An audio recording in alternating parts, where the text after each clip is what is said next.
Welcome back to Market on Close. Let's talk more AI, this time as it relates to advertising. Joining us now is Jeremy Barnett, CEO and co-founder of Rad Intel. He joins me here at the desk. Jeremy, I should have asked, Barnett? That's right. Is that the right pronunciation? Yes. Okay, good. All right, so in Rad Intel, want to get a sense of what that is, a predictive AI platform. What does that mean? What are you predicting? We always say guess less and win more. Agencies that use our technology, they want to win more business, and the business they want to win with are typically the Fortune 500s, the Fortune 1000s, and those brands, they want to guess less. So the idea is understanding what you're doing before you go into a content campaign so you can make better content, ultimately attracting the customers that you want to mobilize to take some sort of an action. So we have Meta on tap this week. We're certainly going to be talking about ad dollars as it relates to Meta, but you obviously have some insights into the overall advertising landscape. What's going on with ad budgets right now? Well, ad budgets are consolidating, but consolidating with an asterisk. I think the word of the day is effective optimization, wasting less. So bloated agency fees are becoming a thing of the past. Brands are wanting to understand exactly where their dollars are going. And if you think about it from a perspective of Meta, going into Meta versus going into the people that are managing Meta. So I was taking a look at your notes. You say brands are using AI marketing solutions like Rad Intel to hack their economic lack. So you're trying to take advantage of those consolidating budgets. Is that the economic lack there? Well, brands are coming to us right now because, number one, as an agency, you have all these people that do all these different things, and bias at the end of the day peppers into the different decisions that you make from an analytics perspective, and Rad is helping you create no doubt with the associated decisions that are made with your content campaigns. So I see some of your clients here, Skechers, Hasbro, MGM, Sweetgreen. Sure, I am curious, just because you would have a read-through on some pretty big sectors here, restaurants, entertainment, clothing. You can kind of get a sense of what the consumers are interested in here.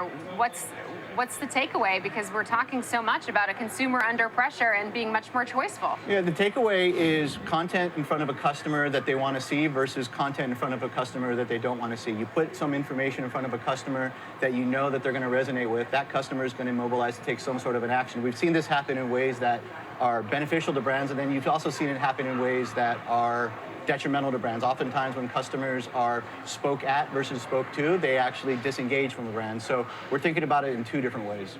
Are consumers still making, are these companies still making sales though? Well, if you think about it from a sales perspective, 100%, because they're scaling budgets, or at least they're scaling budgets with us, I should say. But the most important thing we think about is the quality of the recommendation and the quality of the information goes into the client. The end client meaning the person that's paying for the media to put in front of the customer. So we always think about it as better creative intelligence means a customer is going to be happy with the information that they see, and that customer is going to be more likely to engage. Okay. And how are the services that you're offering different than some of your competitors? I'm assuming there's a lot of AI usage going on across the board. There's a lot of AI usage going on, and I always think about things in context of the brands that we work with, like the Hasbros and the Sweetgreens and the MGMs of the world, and the reason why they work with us. At the end of the day, these brands are looking to connect with the customers they want to attract. And every marketing campaign and every marketing program out there has some sort of a differentiation, some nuances that make it different. With respect to Rad, the marketing practitioners that are using the product are using the information to make better, unbiased decisions. These better, unbiased decisions are reaping more ROI on the content dollars that they're spending. So from Rad's perspective, these clients that are coming to us because they're making a better return on the money they're putting out in market.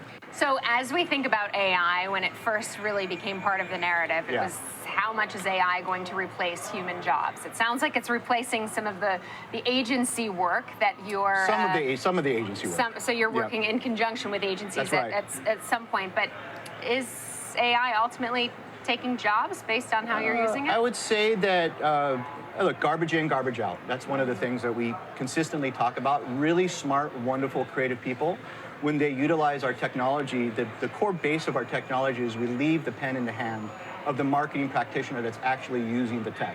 So the idea is if you're a very talented, creative marketing pro, you're going to be able to use our technology to create even better content. And the differentiation is you're using information to make unbiased decisions with respect to who the audience is that you want to attract, who are the people, the personalities, or the celebrities that are best suited to promote to those audiences, And then the last part of the content creation pillar is the optimization of the content, what it should look like, what platform it should be distributed on, and how it should feel when it's put in front of the customer. All interesting insights. Thanks so much for joining us Yep, and appreciate shedding it. some light on your world. That's Jeremy Barnett, CEO and co-founder of Rad Intel.